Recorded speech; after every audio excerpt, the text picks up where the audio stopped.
Hi everybody, Blayne Tyler for Finding Sasquatch, come to you again from northeastern Ontario.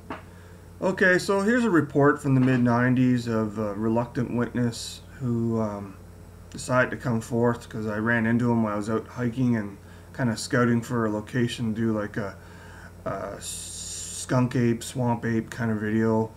I don't know if I ever going to get a chance to do that, but anyway, I got talking to him and told him that I was just, what I did, hiking and Bigfooting and stuff like that, and he comes forward with this story about him and his brother while canoeing, and I'll let you hear it in a minute. But when I was discussing it with him, he gave me more detail about the Sasquatch, like a dirty white Sasquatch or a gray Sasquatch standing in the sun, making it look white.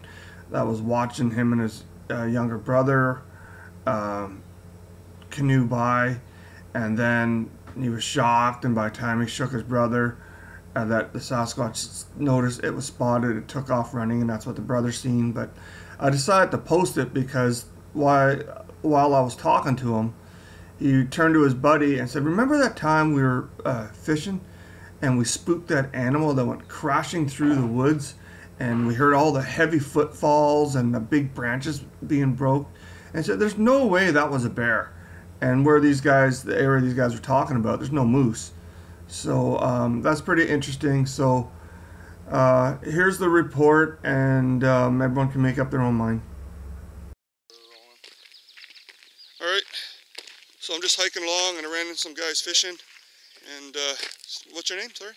My name's Justin.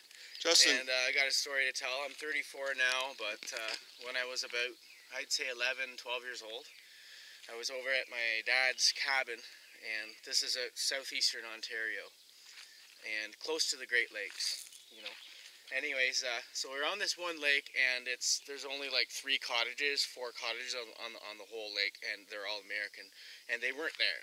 That summer they were there maybe sparsely, like hardly at all.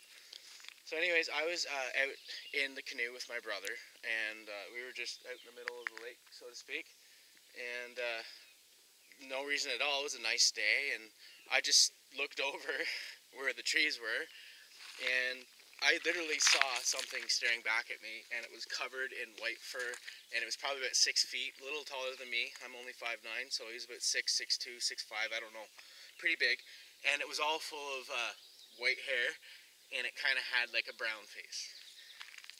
And I said, "Christian!" I said, "My brother, Christian!" And then like it just took off, and that's it. And my brother Christian said that he saw it take off, but he didn't really see it. I'm the one who saw it. And then when I told my dad and my stepmom, they said, "Justin, I think you need to get more sleep," or, "Oh, Justin, you're crazy, or you're seeing things." Right. So anyways, that's unfortunately you have to go through that. That's why I don't talk about it with people, is because they just don't believe you. So. Because they're so rarely seen. I think it is kind of like a lost race. It's a species that has not been properly scientifically documented. Like we got Australopithecus, the Gigantopithecus. So where are those species? Where did they go? How come they haven't been documented? How come they haven't been found? What did it look like? Did you get a look at its face? Yeah, it was very it kind of had like very primitive specs to it, like what am I trying to say? Like like ape style. Ape, right. Yeah, and it had like brown eyes, like dark eyes.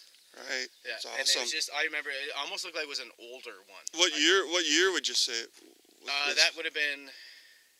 So, that would have been about 1995. 95, cool. 96. That's awesome. Yeah, there's not all the documentation in this part of Ontario. There's some in north, a few west, and then now, but that's awesome. So here I am hiking along, and I ran into these guys fishing, and just kind of told them what I was doing, and I said what my hobby was, and then he had a story for me from his own childhood. That's right. So that's pretty awesome. Well, it was nice meeting you. Nice meeting you. Handshake, official handshake. All right, thanks a lot, buddy. Right, so pretty cool. Another report of a gray-white Sasquatch caught in the sun, making their hair look white. And the guy's a bit nervous there being on camera, but it doesn't mean it didn't happen. Lots of people get nervous when they're being filmed.